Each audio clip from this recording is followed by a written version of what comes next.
Let's clean our sneakers.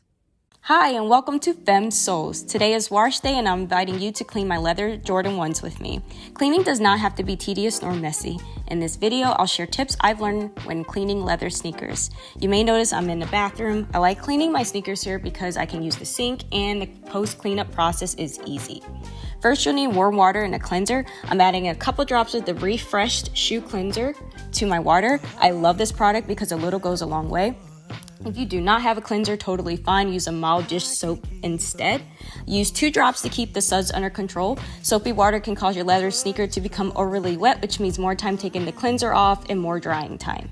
I have my Reshoevn8r cleaning kit. This kit comes with 3 brushes and a microfiber towel. I ran out of their cleanser, which is why I'm using a different one today. The soft brush is my favorite brush and the brush I use the most. The soft bristles make it easy to apply pressure on your soft leather sneakers without damaging it, and it can be used on many different shoe materials, including knitted and canvas. The medium brush has stiff bristles. I like to use this brush for the dirt stuck on the textured parts of my leather shoes, such as the soles. The stiff brush has hard bristles. I hardly use this brush, but it's really good for soles. The microfiber cloth is my favorite cleaning tool. I love using this cloth to clean and dry my leather sneakers. This cloth allows me to get in between the eyelets and other smaller areas without making the entire shoe wet. You can find packs of these cloths on Amazon. As you notice, I begin cleaning my sneaker with the soft brush. I like to damp the brush. You want to damp the brush to avoid the entire sneaker getting wet, which means longer drying time.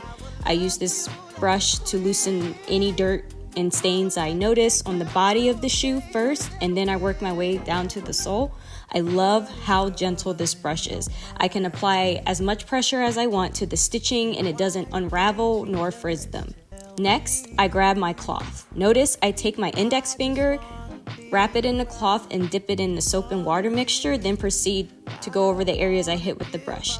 This cloth wipes away any leftover dirt or cleanser left behind from the brush. I love using this cloth because I can clean, wipe, and repeat. The thing about this cloth is you can use the dry part to inspect your cleaning areas and to notice any areas that you may have missed.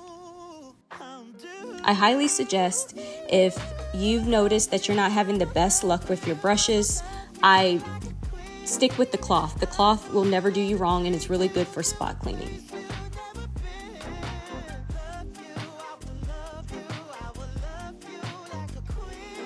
And look at that, bam, I am done. I like what I see. If you like what you see, then please let me know in the comments, especially if you found this video helpful, and thanks for watching.